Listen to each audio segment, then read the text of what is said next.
Hey everyone, today we're going to explore how to connect Zapier to ConvertKit. If you're new to ConvertKit, don't forget to check out the free trial link in the description below. For those already set up, just log in and follow along. First, click on the Automate option.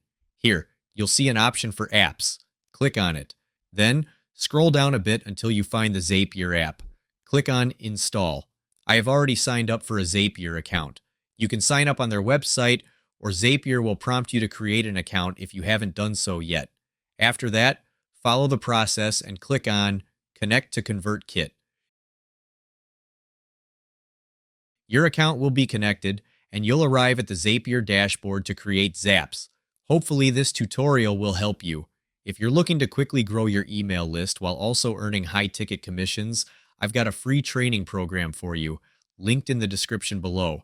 It's completely free and super easy to get started, so be sure to check it out if you want to build your list more effectively. Thanks for watching.